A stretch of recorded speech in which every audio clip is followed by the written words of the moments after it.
is Keen On, the daily now.tv chat show with some of the world's leading thinkers and writers. Hello, everybody. It is Sunday, September the 10th, 2023. In spite of this internet thing, which allows us to virtually communicate everywhere, it seems as if we're living in an increasingly material world, not an immaterial world. We've done a number of shows on this recently. Yesterday, with the Brown University environmentalist, Stephen Porter. He has a new book out called Elemental: How 5 Elements Changed Earth's Past and Will Shape Our Future, focusing on the elements. And then a couple of weeks ago, I did a show with Siddharth Kara, a very important writer. He has a new book out called Cobalt Red, and I describe this book as a new heart of darkness on how we're increasingly relying on cobalt to power our batteries and smartphones, and it's creating an increasingly slave-like economy in the Congo. And following up from Siddharth Kara's book, which has been longlisted for the FT Business Book of the Year, another book which has been longlisted for this very prestigious award is appropriately enough called Material World: A Substantial Story of Our Past and Future, by my guest today, Ed Conway, who is joining us from Shepherd's Bush in a sweltering West London. Ed, congratulations on the new book. It's new in the UK. It will be out in November in the US. Is there a connection between the sweltering conditions in Shepherd's Bush in West London, Ned, and what you're arguing in Material World? I mean, quite possibly, because climate change is a big part of the story that I know we're all engaged in, aren't we? And we're all living through. And to some extent, this book, and this wasn't the only thing that I was thinking of when I came to write it, but to some extent, this was an effort to try to understand the solutions to climate change, or the potential solutions, from a kind of fundamental perspective from the ground up. The idea, I mean, the gist, kind of elevator pitch of the book is that these are the 6 substances, and I look at 6 substances. You've got sand, you've got salt, you've got iron, copper, oil, and lithium. The 6 substances without which modern civilization as we know it wouldn't really function, and which are going to find us a pathway through to the future. So a lot of the stuff that we need to build to get to net zero and to help to mitigate climate change will involve deploying a lot of these resources. And obviously there's the kind of fashionable stuff, talking about lithium, about batteries, but then we're going to have to deploy a lot more steel. We're going to have to lay a lot more concrete. If you're making a wind turbine, there is far more steel and concrete that goes into it than there is copper, for instance.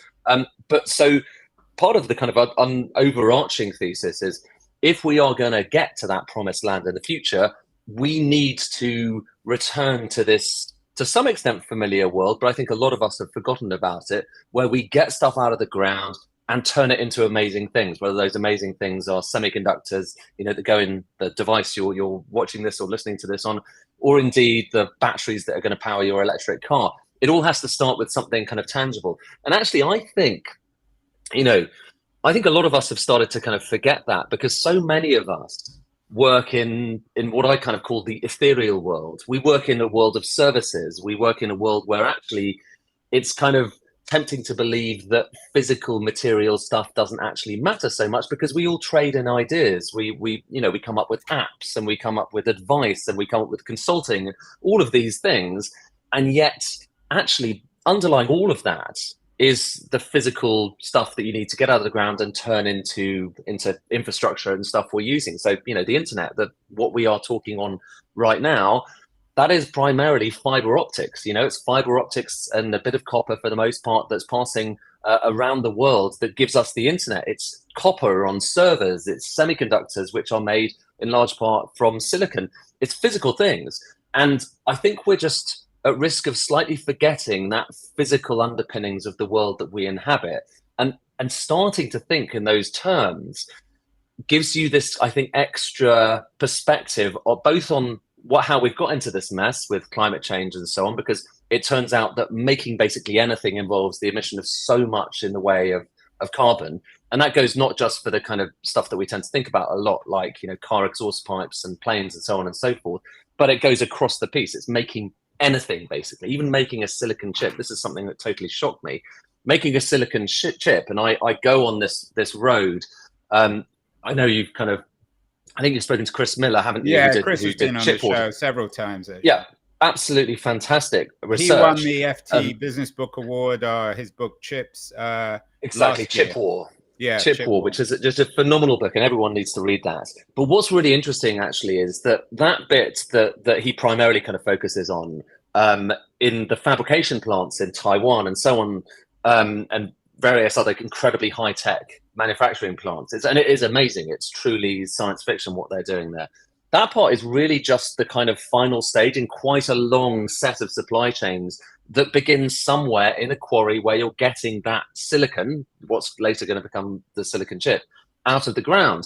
And along the way, you need to do kind of all sorts of things. You're breaking down the atomic structure of that. It's initially something called quartzite. It's actually not quite sand, but it's a type of, it's not far off being sand chemically. You're breaking that down. And in order to break that down, you need to use a lot of energy, and actually you need to burn it in furnaces alongside wood chips and coal.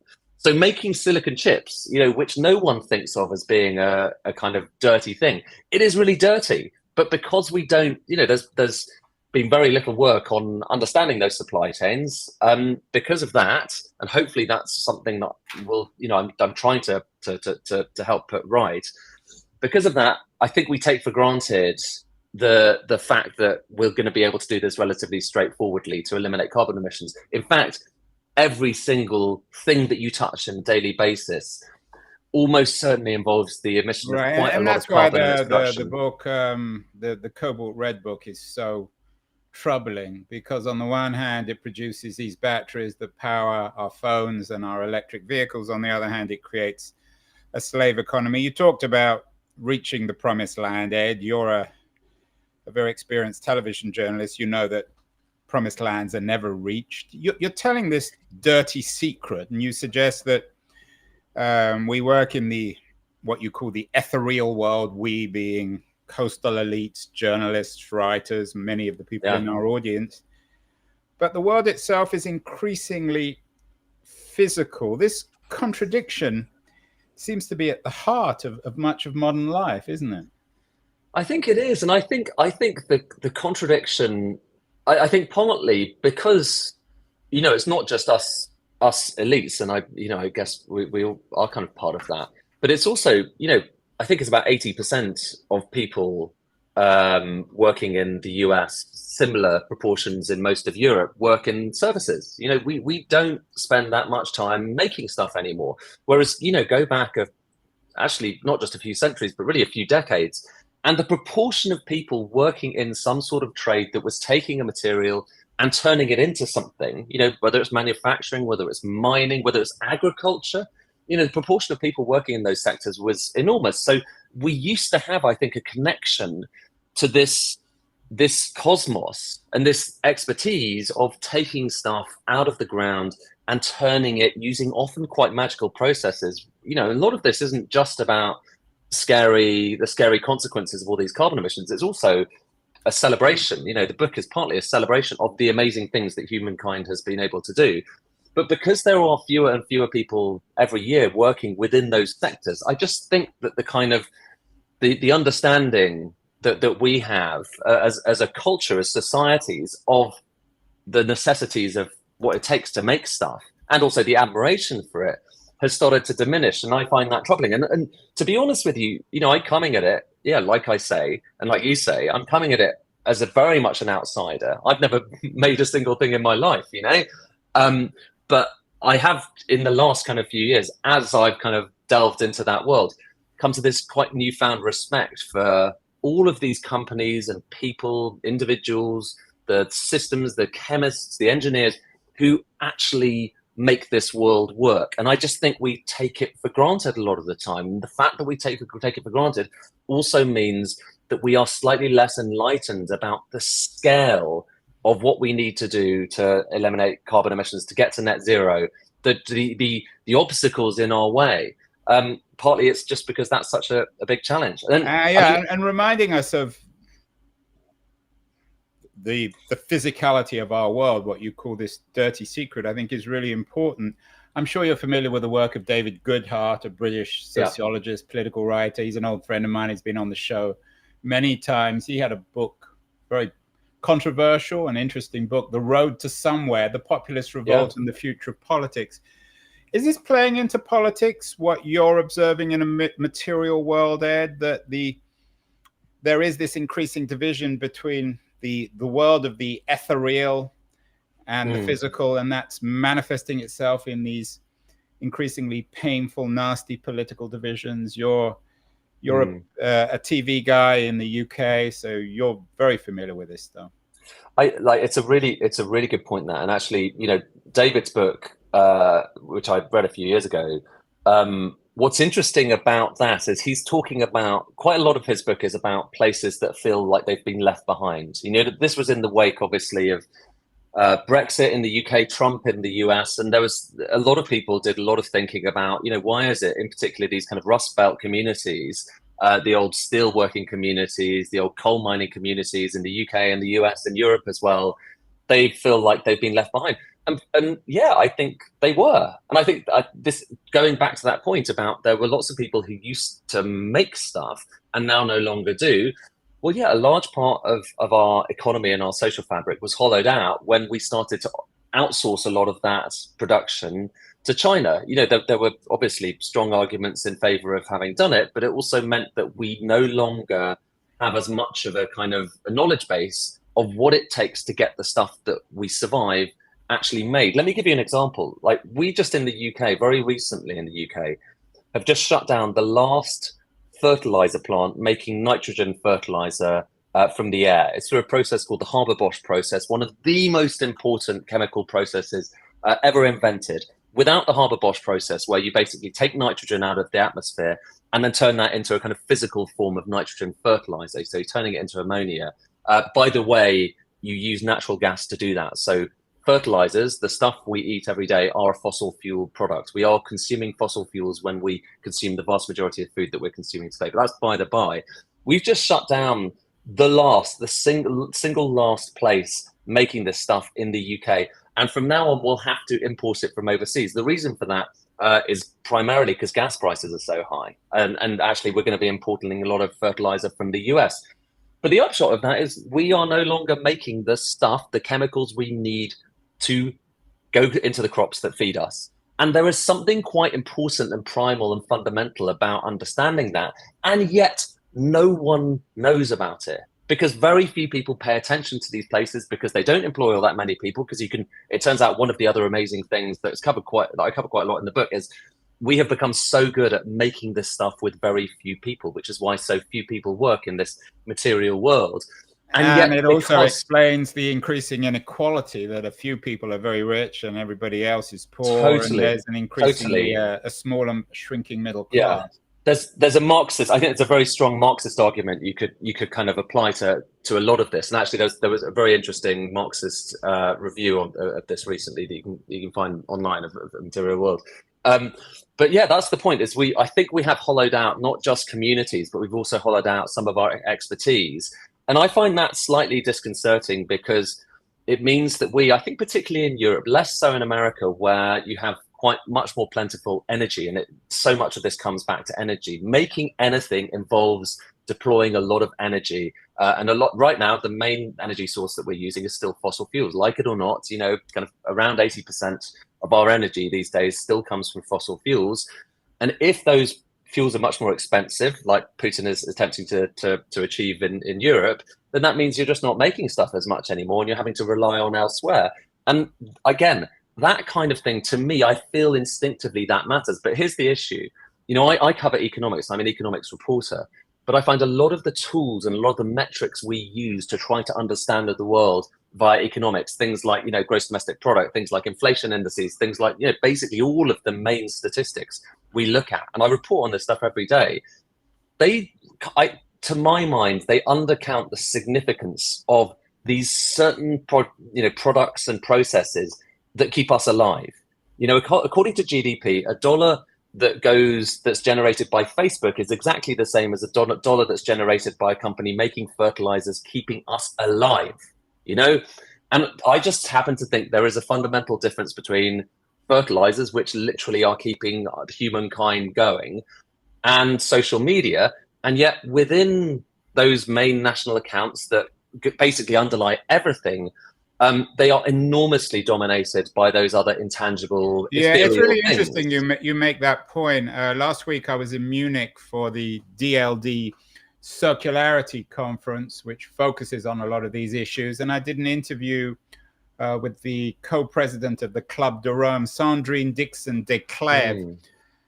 And she makes a very similar point to you about what she calls the extraction economy, the linear economy, as opposed to the circular economy. You make the point that we live in it. Your book could almost be called the extraction world, that in 2019, you argue, more material was extracted from the world than the whole history of the world before 1950. It's ironic that this is supposedly a post-colonial world, and yet it increasingly seems colonial. And even these metrics that you talk about, GDP, are legacies of a previous age. They totally are. And we need, I think, to come up with other metrics that give us a better sense of, how we actually keep our societies going. I just don't think that GDP serves that purpose especially well. It's very good at what it does, and it's hard, to come up with many better economic metrics that tell you as much as GDP. But there are enormous shortcomings, and I think one of those shortcomings is it kind of leaves you undercounting the stuff that really matters. And I'm focusing here on fundamental materials like fertilizers, like kind of semiconductors, although that kind of comprises a pretty large part of GDP these days, or steel or copper and all of that. Copper, without enough copper, we will not be able to have all the wind turbines we want in the future. And right now it's very difficult to get new copper mines actually constructed. So a lot of people are looking out, there have been stories, there was something in the FT about this just the other day.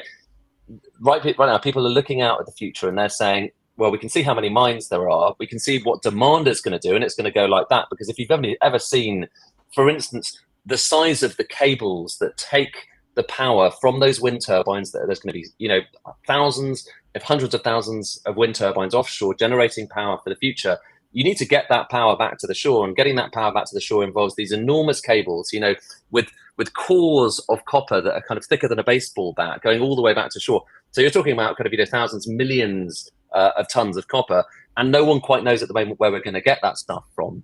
That is kind of fundamentally really important, and yet I don't think we kind of pay all that much attention to it. It's the plumbing of the world you write about, and it's the plumbing of the world. It's our dirty secret, and just as we don't like to learn about the plumbing in our own bathrooms, we don't like to know about it in the world, although Ed is here to remind us that the world comes with very unpleasant plumbing, and he writes about it in a wonderful new book, Material World. I'm going to take a short break, Ed, and I want to come back. I want to talk China, and I want to talk about how to address all these issues.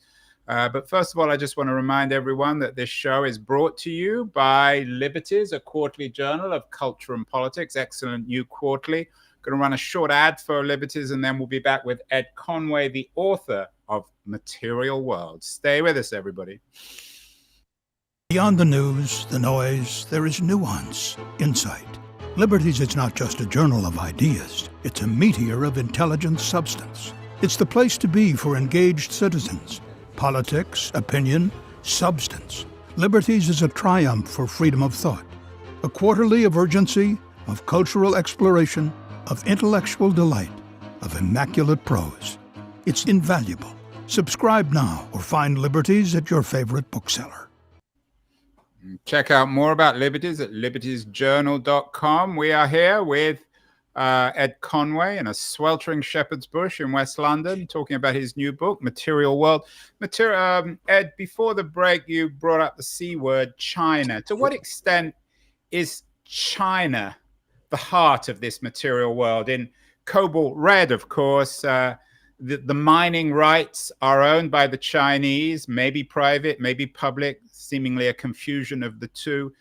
China seems to own the material world, or wants to own the material world that we're living in. You note that the Europeans don't, certainly not the Brits anymore.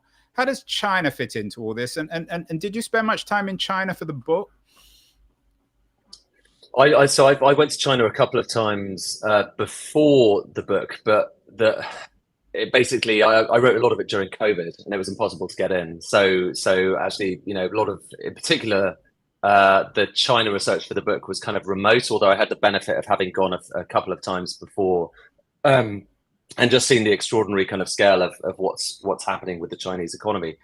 It is in some ways actually the shadow protagonist of this story, because I've been talking about how we in the UK and the US and much of Europe spend a vanishing proportion of our time thinking about this stuff, about the fundamentals of our lives that we absolutely need to survive.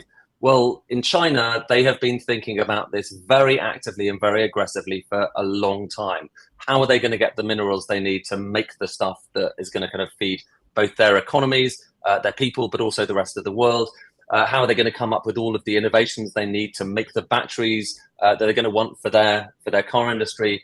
China kind of is the material world. And actually, when you look at some of the statistics, the amount of concrete and cement that's being made in China, in only the last, I think, 3 years or so, is more than the US has laid down over the course of the last century, basically since the invention of concrete. Similar things, you could make similar points about steel. Steel production in China is way, way above everywhere else. Copper, about half, if not more, of the world's copper actually goes via China. They're refining most of that copper, some of it for them, some of it for other people. So China is central to this. And, that we are in a kind of very nerve-wracking time at the moment, because we are getting, I think, just notwithstanding things like the Inflation Reduction Act in the US, the CHIPS Act, the US, Europe as well, remain extraordinarily reliant on China for so much of the bedrock of the goods that we consume, that, if there were to be some sort of military conflict, it would be extraordinarily economically damaging. It's worth saying, damaging both for us, but also incredibly damaging for China as well, because China relies on us to buy all their things. And in some senses, that's a lot of this book, and a lot of my experience over the last few years has felt both kind of terrifying and depressing. Terrifying, depressing about climate change and the resolutions to it. Terrifying, depressing about China and geopolitical relations. But also, by the same token, quite hopeful. And, there's hope there, because actually we are quite good at coming up with solutions to things like carbon emissions. And there's so much more innovation than you'd imagine. And there's many more reasons for hope. Look through history. Many of the stories are there in the book, and many of the stories, you can see happening right now. We are working stuff through. We're coming up with solutions for climate change, but also hopeful about China. And part of that hope comes from the fact that, given that they are thinking about this stuff, I think, much more than us, they've been much more conscious about it for many more years. The US is kind of getting, catching up at the moment with things like the Inflation Reduction Act. Given they are aware of how important their trade with the rest of the world is, it would be an act of such enormous self-destruction economically for China to put that at risk, that I just think that the whole experience of the last few years with Ukraine, seeing what's happened with sanctions, understanding their own economy, understanding ours, would give them more pause for thought before doing anything rash. But obviously, that's famous last words. Many more crazy things have happened in geopolitics. There was a time in 1914 where a lot of people said the world is so interconnected that no one will want to go to war ever again. And look what happened.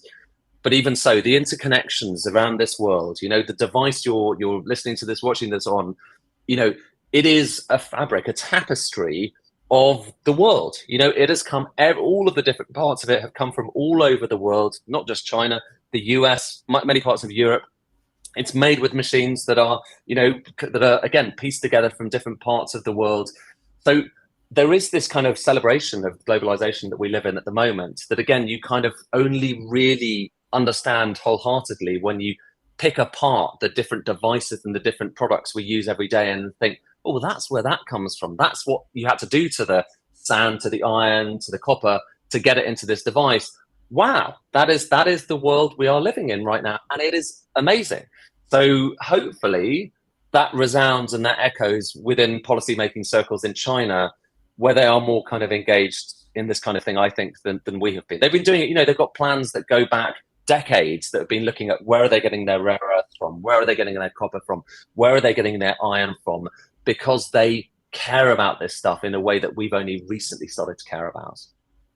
You mentioned 1914. I titled the Cobalt Red book The New Heart of Darkness, reference, of course, to the great book by Joseph Conrad. Another of the Conrad books that has been compared to your work was his book Nostromo. The FT brings up Nostromo in terms of its review of your book. To what extent is all this a return to colonial rivalries, wanting the cobalt in the Congo or lithium in Chile? To what extent are we returning not to, people are obsessed with the 1930s and Hitler, but an area comparison is the period before the First World War and the increasing colonial rivalries that eventually resulted in the catastrophe of the First World War. Yeah, the great game. And I think we are in another great game. I think it's been happening quietly for quite some time. And if you read Cobalt Red, you'll see the extent to which China has been trying to infiltrate the cobalt business in the Democratic Republic of Congo. I think if you look, equally importantly at what's going on with lithium, already you're seeing China really trying to make some inroads with for instance, the Bolivian government, where they have a lot of lithium resources in the ground in the Salar de Uyuni, this extraordinary salt lake. In Chile, I've been to the Atacama Desert, which is so beautiful. Yeah. And, I don't know how much of lithium. How much of the world's lithium is in Chile and Bolivia? It's most of it. It's the majority of the reserves, so the proven reserves, are there. However, what's quite kind of interesting is that actually the majority of stuff that is currently coming out of the ground is coming out of the ground in Australia. It's a different type of lithium. So you've got lithium that's like a liquid brine that you kind of you drain it from under the lake, these salt lakes. It's unsettling, to say the least, to be there, because these are really pristine environments. So there's that whole thing as well. And then you've got the stuff that you get out of the ground in hard rock form. The reason it's called lithium, it's lithos, the Greek for stone. A lot of it is in hard rock form. But here's the thing: Australia digs it, blasts it out of the ground. Where do they send it off to get refined? To China. And why do they send it there? Well, partly, I think in large part, it's because it's really dirty. It's a dirty process to burn and refine this rock and turn it into lithium chemicals, and it creates lots of carbon emissions. So there's the great irony, is that they're sending this stuff to China so that China can actually turn it into lithium that goes into our batteries. Along the way, there are lots of carbon emissions. Now, this is not to say that in the long run, there is not this kind of place we can get to in the future when we learn to recycle more, when we learn to, to produce this stuff with slightly less in the way of carbon emissions, where that big hump that we're going through right now, where we need to get loads of stuff out of the ground, where we potentially have lots of carbon emissions as we turn it into the products. That's not to say that's forever. We hopefully will get to a period, a more circular, like you say. Yeah, I was going to bring up the idea of circularity, which totally. DLD celebrated last week. Yeah, we will hopefully get to that place. But the point is, in order to get there, you need one of the biggest kind of deployments of materials that we've ever seen. And actually, cobalt is a part of it. But what's kind of interesting right now and this is something that's happened in the last kind of 3 years or so, because I thought for a while about including cobalt as one of these materials. We've got 6 materials in the book. But what's kind of amazing in the last 3 years is that the quantity of batteries, or proportion of batteries in cars that are being made without cobalt. So you don't actually need cobalt anymore to make a really very good car battery. It's a slightly less energy dense thing, but a lot of cars that you're driving in the US and we're driving here in Europe, including a lot of, for instance, the Tesla Model 3s, they're made without cobalt. There's not an ounce of cobalt in them, because you can make batteries without cobalt now. And again, that gets back to a kind of broader and quite hopeful point, which is that we are finding, and we're using our kind of engineering expertise, chemistry expertise, and also manufacturing expertise, we are getting better and better at weaning ourselves off the dodgy stuff. So actually there is this, potential kind of dip in the demand we're going to have for cobalt, and so perhaps you're less kind of reliant on that in the future. But you still need other stuff. You still need lithium. You need phosphates. You need loads of other chemicals. You need magnesium. You need loads of other chemicals. And where does that stuff come from?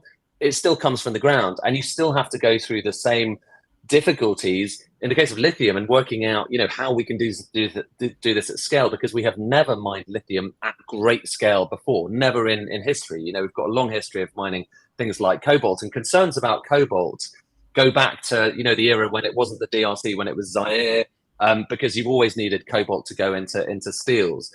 But that's just the beginning of things, because we don't even know, for instance, with the environmental implications of mining enormous amounts of lithium out of these incredible places like the Atacama. We don't know what's the implications of mining massive amounts of nickel. So you need lots of nickel for batteries as well. In Indonesia, where they don't even put the waste into tailings dams, they just put it into the sea. So you have like loads of toxic waste being dumped into the sea. There is so much out there that is quite shocking, but by the same token, it's an uncomfortable story, because we are doing this in order to have that green, clean economy that we want, and we should have. The ultimate irony. It's a kind of Faustian bargain in many ways, isn't it? It is, but it doesn't. And this is the uncomfortable thing. A lot of people hear that, and particularly people who have always been a bit skeptical about it, and they say, "Well, why are we doing this at all?"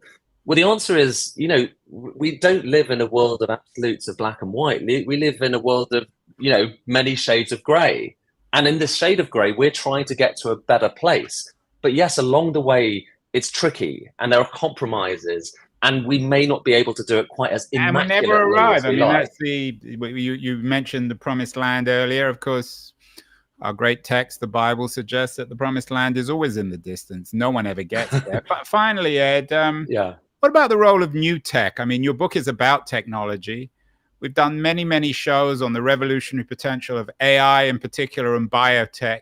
Can AI or biotech or any of these other revolutionary new technologies that are coming particularly out of the West Coast of the US, where I am, can this change anything? Or are we always going to be reliant ultimately on the 6 raw materials that in your view at least shape modern civilization? Will that be as true in 21-23 or 22-23 as it is in 2023? Yeah, well, you'd expect me to say this, but yes, big time. Capitals, yes, in capitals, because we still need environments in which to live, and you need steel and you need concrete for that. We still, for AI, you don't just need clever AI programs. You need chips. You need chips, and those chips have to come from somewhere, and the chips are indeed mostly made of silicon, and they are engineered in extraordinary ways, but they are physical things. And those chips, they use a lot of energy, and so you need the power that you're getting from whatever infrastructure it is. And we haven't talked about kind of oil and gas, but like it or not, they are still a massive part of our world right now, both in terms of energy, but also in terms of making kind of plastics and chemicals that we need. We just, you don't have phones if you don't have these things. And actually, by the way, the battery in your phone, more of that battery probably comes from crude oil than comes from lithium or cobalt or any of these other things that are much more trendy and people like to talk about, because you need a lot of graphite in there, and that graphite is partly at least made from crude oil. So these are home truths, and they're home truths that I think we've kind of started to forget, and we have deluded ourselves, partly because it's nice to delude ourselves, partly because it's nice to believe that all it takes is a good idea and then suddenly amazing things can happen. But in reality, you need stuff. You need stuff to make the world that we inhabit. And I think, yes, we will need that many decades to come, however kind of, highfalutin all of the technology is going to become.